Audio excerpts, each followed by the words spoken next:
Welcome back. Senate इजलास में शहजाद अकबर इजहार ख्याल कर रहे हैं। के लिए हुई थी।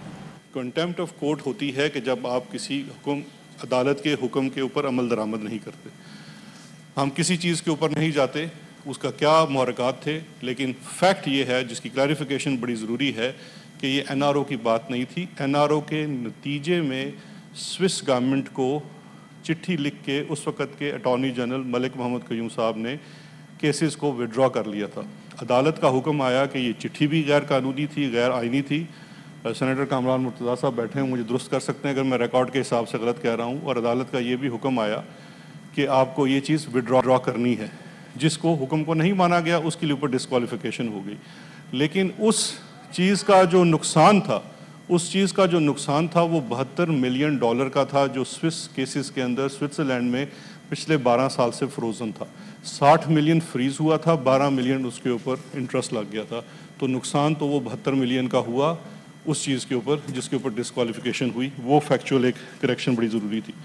दूसरी चीज़ ये है कि इन इंक्वायरीज़ और कमीशंस का फ़ायदा और नुकसान क्या होता है। देखिए, इंक्वायरीज़ और कमीशन का भी थोड़ी देर पहले मुराद सईद साहब बात करके गए हैं।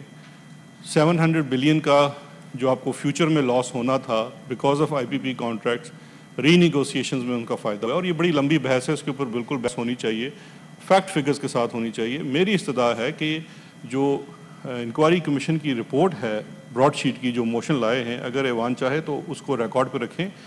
तमाम मेम्बरान उसको पढ़ लीजिए। उसके बड़े मखसूस TORs हैं स्टार्टिंग फ्राम 2000 जब ये मुआहदा किया गया, मुशर्रफ दौर में मुआहदा किया गया, क्या मुआहदा था, किन के साथ मुआहदा किया गया, उस वक़्त क्या रूल्स की वायलेशन हुई, और बाद में जब वो टर्मिनेट कॉन्ट्रैक्ट किया गया तो उस टर्मिनेशन को क्या वो लीगल थी, ड्यू प्रोसेस को फॉलो किया गया। और फिर टर्मिनेशन 2003 के बाद से जब 2007 से लेके 2016 तक का इसका एक आर्बिट्रेशन का प्रोसेस है, उसके TORs थे कि उसको देखा जाना है कि क्या उनको सही तरह से परसू किया गया या नहीं किया गया। उन तमाम के ऊपर कमीशन की फाइंडिंग है। आपने यहाँ ये भी बात की जो कमीशन के सरबराह थे वो कंट्रोवर्शियल हो गए। आप कंट्रोवर्शियल तो किसी चीज़ को भी कर सकते हैं, किसी ज़ात को भी कंट्रोवर्शियल कर सकते हैं, लेकिन अगर कोई कंट्रोवर्सी ऐसी है, ये तमाम चीज़ें किसी कानून और कायदे दायरे में होते हैं। अगर किसी की कंट्रोवर्सी थी they should have gone to court. तमाम पॉलिटिकल पार्टीज़ के पास बड़े जय्यद किस्म के वकला हैं। आपको अदालत में जाके चैलेंज करना चाहिए या उसकी फैक्ट फाइंडिंग जो रिपोर्ट आई है उसको आप चैलेंज कर लीजिए।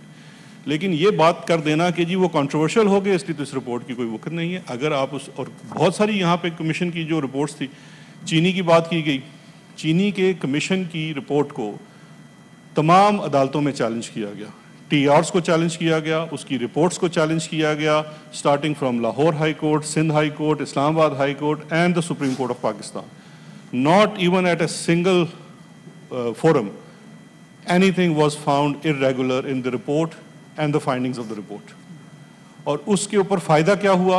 फ़ायदा ये हुआ कि वो जो पिछले 5 सालों का ऑडिट हुआ, जो चोरी हुई, उसमें रिकवरीज़ हुई, उसमें FBR की रिकवरीज़ हैं, CCP की रिकवरीज़ हैं, उसमें क्रिमिनल प्रोसीडिंग्स हो रही हैं।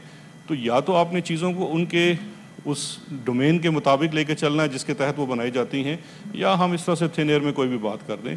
मेरी ये सदा होगी कि मैं बड़े आसानी से तमाम TORs की और उनकी फाइंडिंग्स बतला सकता हूँ, लेकिन मेरा ख्याल है कि वो किसी के लिए फ़ायदा मंद नहीं होगी। हम रिपोर्ट ले डाउन कर देते हैं, आप रिपोर्ट को पढ़िए, रिपोर्ट के ऊपर फिर एक बहस करें। हम मौजूद हैं, हुकूमत की तरफ से भी जवाब आएगा, जो आपके क्वेश्चंस होंगे उसको भी जवाब देना चाहिए। Thank you. The motion has been talked down. Shahzad Akbar senate में इजहार ख्याल करे तो उन्होंने कहा कि किसी को लगता है हुकूमत इंतकाम का निशाना बना रही है तो अदालत से रुजू कर ले।